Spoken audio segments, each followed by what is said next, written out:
பந்துவராளி ராகத்துக்கு இன்னொரு பேர் இருக்கு, காமவர்தினி. ஸோ பந்துவராளியை ரொமான்டிக்காக ஹேண்டில் பண்ணுறது அப்படிங்கிறது ஒரு ஸ்டைல் இருந்தாலும், இசைஞானி இளையராஜா அவர்கள் மெலோடியாகவும், அதாவது ஒரு ஃபீலாகவும், அதே நேரத்தில் அப்படி ஆக்ரோஷமாகவும் இந்த ராகத்தை பயன்படுத்தியிருக்கார் அப்படின்னா நீங்கள் நம்புவீங்களா? அதுவும் இந்த ஒரே இயக்குனருடைய 2 படங்களில் இந்த மாதிரி பண்ணியிருக்காரு.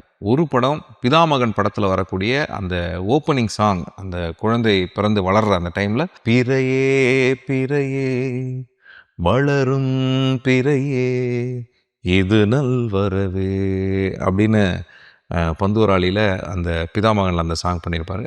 அதே மாதிரி நீங்கள் நான் கடவுள் படத்தில் பார்த்தீங்கன்னா, ஓம் சிவோகம் ஓம் சிவோகம் ருத்ரநாதம் அப்படின்னு அந்த ரேஞ்சில் ஃபுல்லாக அப்படியே ஆர்கஸ்ட்ரேஷன் அப்படியே பர்குஷன்ஸ் அப்படியே எனர்ஜியை கலப்போம்.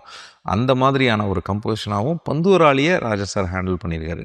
இப்போ இதில் கனெக்ட் வரும்போது எனக்கு ஒரு பயங்கரமான ஒரு யோசனை வருது.